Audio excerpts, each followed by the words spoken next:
Good morning, everybody. We are here today with our Your Speaking Matters hosted by Rik and Carol Durling. Your Speaking Matters is focused on demonstrating skills and techniques to help you transform your fear of public speaking into a skill set that opens doors to new opportunities. Each episode of this podcast unravels the secrets of effective communication through engaging conversations and expert tips.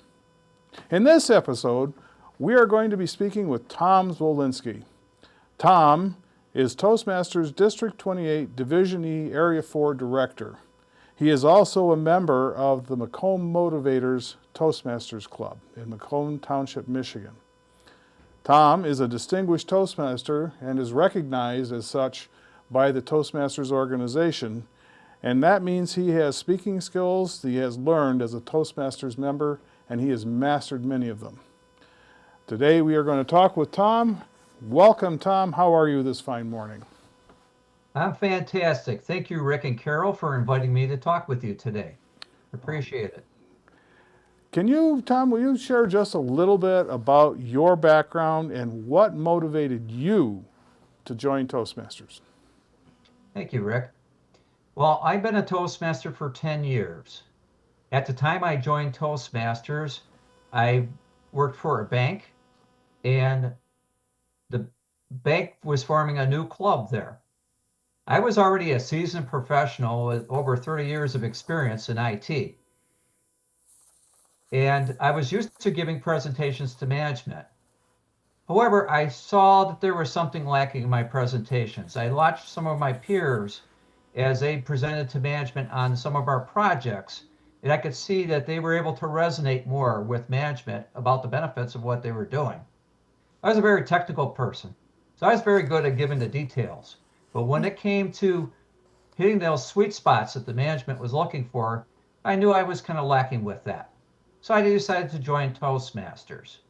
Our club formed, and I started to deliver some speeches, and I realized that I did see some improvement in my presentation skills because I knew that some of what I was lacking was my delivery of my speech, and was able to provide some humor and some other things into my speech that would captivate the people that I was talking to.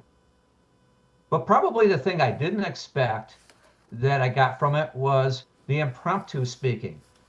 When management would ask me a question and I didn't quite know how to answer it, I got much, much better at that as I did more with my Toastmasters club and learned how to think on my speech, on my feet. And I thought that was a very, very important skill that I picked up with Toastmasters that helped me an awful lot. So that's a little bit of background on me. I am now retired, but continuing on with Toastmasters to kind of pay back a little bit of what I got from my benefit working with Toastmasters. Well, I know a little bit more about you, and that you actually were one of the founding members of Macomb Motivators, the club that you are currently a member of. Do you want to say anything about Macomb Motivators briefly?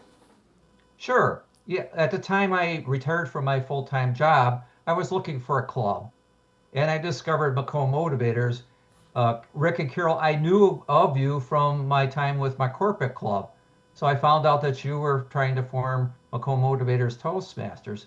So I noticed that you were meeting at a dealership, and I belonged to a Catholic church, and I said, oh, you know what, here's an opportunity for you. Would you be interested in having your meetings at the church? And I could talk to the pastor, which I did, and he was very supportive of us because he thought that's a great thing for members of the church too, particularly our lectors and people like that that are learning how to speak in front of people, that having a club there would be an excellent opportunity for them. So the pastor of St. Isidore Church has been very, very supportive of our club, and we're now, going on 7 years as a club. Wow. I don't think I remembered that. And I'm going to pause here for a moment to give a shout out to Father Ron. He's been absolutely awesome as a Toastmasters friend and giving you space to actually continue to operate that club. That is awesome. 7 years, time flies. It absolutely does. It does. Yeah. So Tom, you mentioned, I'd like to dive into your role as an area director, and I want to say thank you for taking on the role, because obviously Toastmasters is largely a volunteer organization, and as such, we have to just operate with whoever is willing to step up to fill a role. And you've definitely filled a role that is very key in supporting the clubs, including Confident Communicators and the co-motivators and others that I can name. So as an area director, what stands out about Area 4 to you? Well, I would say that we have at least a few strong clubs, and that goes a long way to helping me be successful. Confident Communicators is one of them, the one that you belong to. My home club, Macomb Motivators, has been going very strong. And Northern is another one that's been around an awful long time. So I am fortunate that we have some seasoned Toastmasters mixed in with new members that helps make those clubs strong. And I'm very, very pleased at some of the events that we've done recently. So Confident Communicators just recently had an event on podcast, which I thought was excellent, well attended and very professionally done. My home club had a murder mystery open house. We always celebrate Halloween, and we wanted to do something different. That was this a year. lot of fun. So we did that, and we had an awful lot of fun doing that. Yeah, and I'm going to mention Northern. How long has that one member been in Toastmasters? Like 50 years now? We have, Sam, who's been a member for 50 years in Toastmasters. So we celebrated his 50th anniversary at one of their meetings. It was great to hear some of his perspective over the years of how Toastmasters has transformed from when he joined. I think that's one of the values of Toastmasters, is that there are those of us who stick with it for a variety of reasons, and he's definitely that type of a person where we just stay with the whole program as much as anything to continue learning, because there's always opportunity to learn.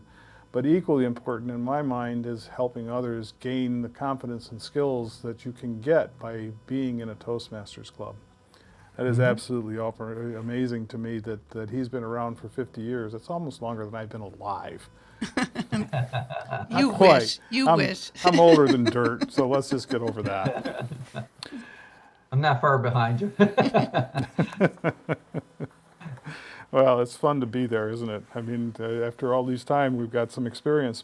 So again, as an area director, your role is to support clubs and members. What do you see as your most important club and member support activities? Well, there's a few of those. Probably as I become area director, the first thing is try to get clubs off on the right foot. So, this year, club success plans became mandatory for clubs. In the past, it was kind of if they wanted to do them. But there's a lot of importance to those that I see, and I try to convey that to the clubs because I see that as the blueprint for the club. How are they going to operate this year? What are the challenges that they have to meet? And it's a good way for the officers to understand the importance of their role. What are their goals for the year? What are the officers going to contribute to the club? So it starts with that. And to support them, we have what's called the Toastmasters Leadership Institute. So that's the training for officers. Now, the needs vary by club. Some clubs are seasoned, like I talked about earlier, but some of them are new. They have all new members. They know nothing about being a club officer. So I go into them differently. My approach is a little different, trying to give them a little bit of background and give them a little idea of what's in it for them to get through the training to help them become better at their job as club officer. So I think training is an important part of it. Each club is unique in its needs. I've visited some clubs that are just challenged with having a meeting place. So I've given them suggestions on maybe here's some places that you could get that you could have some permanent meeting places. And then probably supporting the club. So some of the more seasoned clubs, as I mentioned, have events. Make sure we support them. Make sure we get the word out on their events so that they get the attendance they need. And probably lastly, membership. Especially renewal time can be a very big challenge for clubs.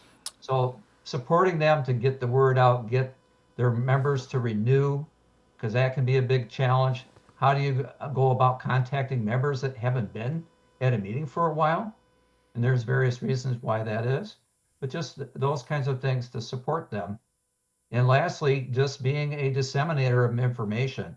Uh, People in clubs don't know what's going on outside of their club, what's going on in the district. So bringing information back to the clubs about what's going on in the district and communicating concerns that the clubs have back to the district. That's a two-way method of communication that I provide as a liaison for the clubs. You got a heck of a role, and again, I really do appreciate that you've taken on that aspect of being a volunteer and really helping clubs out. You've certainly helped Confident Communicators. Your participation here is a great example. So one of the things that I wanted to ask you is, you face challenges as an area director. What kind of challenges do you face, and how do you address them? Okay. One that automatically comes to mind is the Pathways Education Program. As you know, it is constantly changing. And it's very hard for members to kind of keep up with what's going on with Pathways. So again, trying to disseminate the information about, hey, updates to Pathways, how do you navigate Pathways, particularly for new members, it can be a challenge for them. And I invite them to come to our TLIs because they oftentimes cover that. But I'll go the next step. I'll bring Pathways information back to them. I have plans on a couple of my clubs to bring a seasoned person that can talk about Pathways to them and answer their questions and concerns, because there are many. And I think it's important that we show the clubs that we're supportive of their journey going through Pathways. And another thing I encourage clubs to do that can do that is to provide mentorship for their members as well when they come on board. So particularly clubs that have seasoned members, they can provide mentorship to their new people coming in. I would like to just do a small plug for Pathways and the overall learning experience in Toastmasters, if I may. From my perspective, it's a combination of Pathways, which, as you mentioned, is something that gets updated on a regular basis. And Pathways does provide our members with a powerful set of knowledge and experiences, from reading materials to suggestions to videos showing how to. And reading through those projects within Pathways leads directly to the club experience, where you actually get an opportunity to practice a speech, take that speech and get feedback from experienced members or even from just people that are there.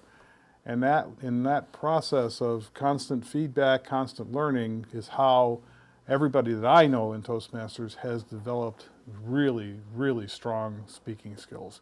So a shout out to Pathways as well, if I may. And you're right, at the TLI coming up on the November 22nd, we are doing a 2-hour demonstration of Pathways. Yep. For anybody to see it, so. Yep. Which is Yep, hybrid. I'm encouraging my clubs to attend. So, yep. Yeah. So we've still got a little bit of time. Another question I wanted to offer to you is just, would you recommend members jump on the volunteer train and take on a district role? What are your thoughts? Well, some of our members are looking for leadership opportunities. Maybe they're trying to pursue some kind of a leadership role in their job. And I think Toastmasters is an excellent way for them to get their feet wet with leadership. They have the opportunity to do things within their own club. I encourage them to take on club officer roles to begin with.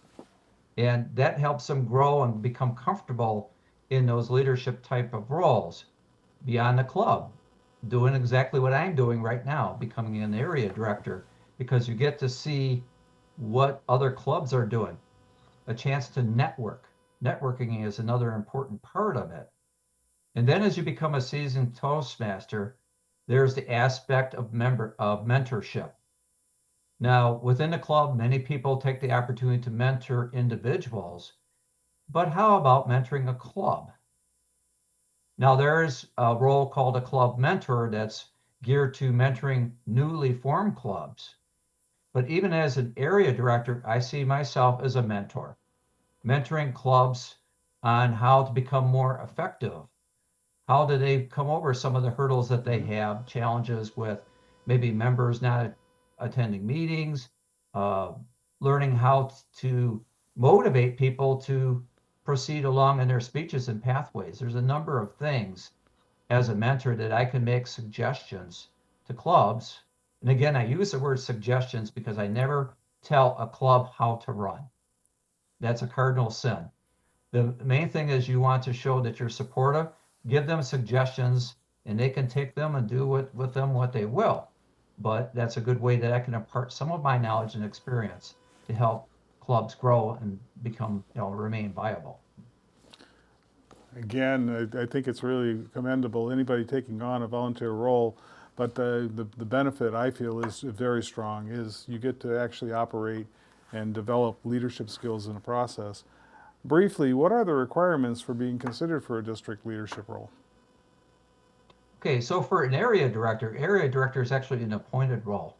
So the district director typically appoints area directors, but here there is a strong suggestion that before you become an area director, that you've at least done one or two club officer roles so that you get the opportunity to experience some kind of a leadership role within Toastmasters. And oftentimes I suggest that people even consider becoming a club president before they become an area director. Because a club president, I call the club president the leader of the orchestra.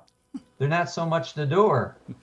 They're the ones that kind of orchestrate what's being done in the club and help support all the other roles. I actually did a presentation of that one time, and I started out with a nice little picture of the band leader. They're leading the band. So. Well, I'm gonna throw indicate that that a really good answer. And the last thing, I think we're going to run out of time here, is are there any other remarks you'd like to make regarding being part of the Toastmasters family? Yeah, so I talked earlier about your evolution, your journey as a Toastmaster, from initially just getting comfortable with doing public speaking and then getting into the leadership realm of it. Because again, Toastmasters is a twofold journey. There's communication and there's leadership. And don't discount the second part of it, because leadership is a very important part. And I think as we go along and become seasoned as Toastmasters, we want to give back. So that's why I'm still doing this. I'm retired. I could easily say, oh, I've done everything I need to do with Toastmasters. I don't need to belong anymore. But something in me says, okay, I've learned all these things and I see these new people coming in. How do I bring them along? How do I mentor them to become, seasoned speakers and become better leaders? And so that's what I think Toastmasters allows you to do to reach that other level. And I look at a lot of people that have been Toastmasters for a long time, like Sam, who's been 50 years, and saying, well, okay, what's keeping him going? And that's basically sharing what he knows, his experience, and getting the pleasure of interacting with those people, no matter what level they come in at, whether they're intro or even if they are some of their fellow peers that are seasoned. So Toastmaster can be something that you can belong as long as you want to. And I think there's a lot of benefit from doing that. Just networking with people is just an excellent benefit. And we have fun. I think we showed it at our last meeting. We can have fun too doing this. Oh, definitely. I think that's one of the key strengths of a Toastmasters Club, is when you can have fun. When my wife, Carol, who is the co-host, insists that I take care of some aspect of Toastmasters, I pay attention. But it's all in fun, and she's always having fun. And the two of us enjoy the whole experience. All right, Tom. Well, I think we're pretty much out of time. I really do want to thank you. No, I don't want to really thank you. I sincerely thank you for participating in today's podcast. I wish you the best in your Toastmasters journey, and I'm looking forward to encountering you, which we do quite frequently in the coming days and weeks and years. Very much appreciate your participation this morning. I'm going to do a closeout here real quick. I want to give a shout out to Barb and Chris Scully, who run Barb's Tea Service podcast. It's an absolutely entertaining podcast about tea, and they are the individuals who encouraged me to really give a try at podcasting. And so far, I can tell you that this whole podcasting experience has absolutely been a blast. I'm looking forward to doing more of these. So once again, I wish you the best, Tom. Thank you for being here, and here comes that music at the end of our event. Thank you. Good seeing you, Tom. Good seeing you as well.